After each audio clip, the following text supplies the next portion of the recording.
Hello everyone, you're welcome to solve this nice algebra problem, which is t squared minus t to the power of 3. This is equal to 12. So what is the value of t? Now let's provide a solution from here. We have t to the power of 2 minus t to the power of 3. This is equal to 12. So the first step is to take 12 on the left hand side so that we have t to the power of 2 subtract t to the power of 3 subtract 12. This is equal to 0.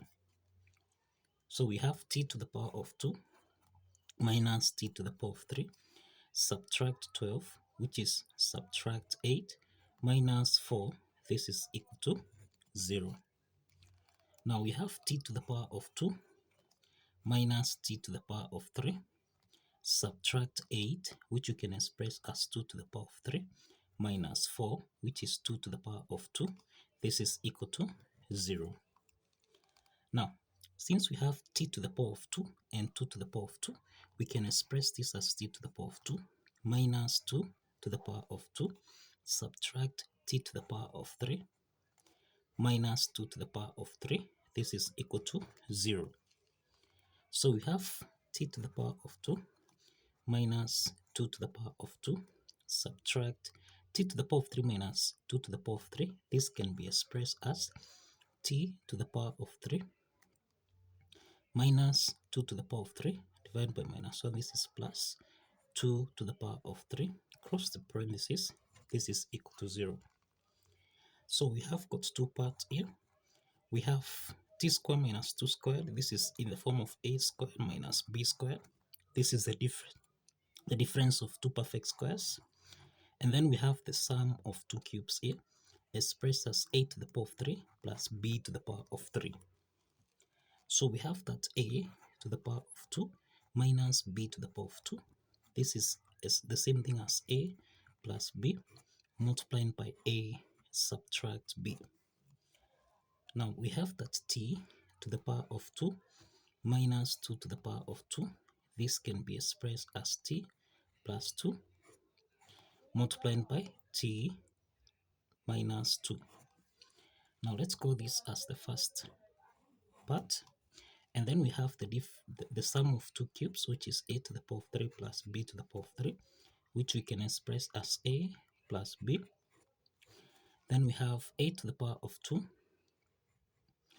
minus a times b, then plus b to the power of 2. Applying this identity, this follows that we have t to the power of 3 plus 2 to the power of 3, which we can express as t plus 2. Then we have t to the power of 2 minus 2 times t, which is 2t, then plus 2 squared, which is 4. And let's call this as the second part. So let's combine the first part and the second part. So we have t plus 2 multiplied by t minus 2 subtract t plus 2 into the parentheses. This is t squared minus 2t plus 4. This is equal to 0. Now we have that t plus 2 is common here, so we can factor out t plus 2 into the parentheses. This is t minus 2 subtract. Now let's open the parentheses here. This is minus t to the power of 2 minus times minus 2t. This becomes plus 2t. Then minus times plus 4. This is minus 4.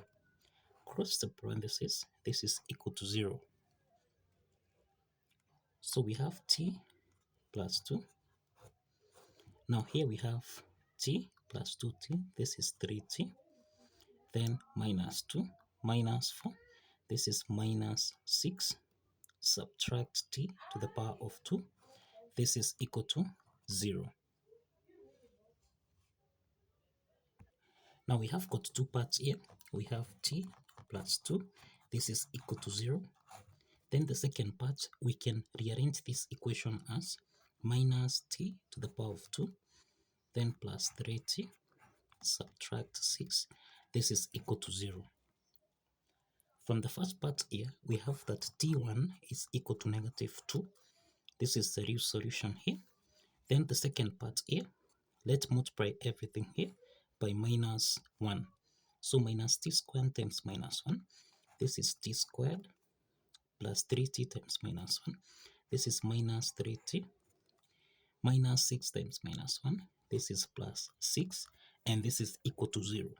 So we form a quadratic equation here where we have a is equal to 1, b is equal to negative 3, and c, this is equal to 6. Now this means that t2, we can solve for t2, comma t3 by applying the quadratic formula here, which is minus b plus or minus the square root of b squared minus 4ac divided by 2 times a.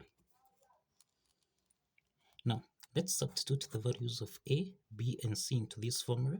So we have minus times minus 3 plus or minus the square root of negative 3 raised to the power of 2, subtract 4 times a, which is 1, times c, which is 6, everything here divided by 2 times 1. Now this implies that we have negative times negative 3, this is 3 plus or minus the square root of minus 3 squared, this is the same thing as 9, minus 4 times 6, this is negative 24, then everything here divided by 2. So this means that we have 3 plus or minus the square root of 9 minus 24, this is negative 15 divided by 2. Now we have 3 plus or minus, we can express the square root of negative 15 as 15 multiplied by minus 1 divided by 2. So this means we have 3 plus or minus the square root of 15 multiplied by square root of negative 1. This is the same thing as I. So we have square root of 15i divided by 2. So this means we have 3 plus square root of 15i divided by 2. And we have that 3 minus square root of 15 divided by 2. So we have that these are two complex solutions. These are two complex solutions for this algebra problem. So we have two complex solutions and only one real solution here, which is T1, which is negative 2, which is negative 2. So this means that we can check from here. If you recall, we have t squared minus t to the power of 3. This is supposed to give us a value of 12. So let's substitute t, which is minus 2. So minus 2 raised to the power of 2 minus into the parentheses negative 2 to the power of 3. This is supposed to give us a value of 12. So negative 2 to the power of 2, this is 4, minus, now negative 2 to the power of 3, this is negative 8, and this should give us a value of 12. So we have 4 minus times minus 8, this is plus 8, and this should give us a value of 12. So we have 4 plus 8, this is 12, which is equal to 12. So this implies that the left hand side is equal to the right hand side. And this means that the real solution here, which is negative 2, satisfies the equation. So we have got one real solution and two complex solutions for this algebra problem. So kindly follow the steps, like this video, and kindly subscribe. Like this video and kindly subscribe. See you in the next video.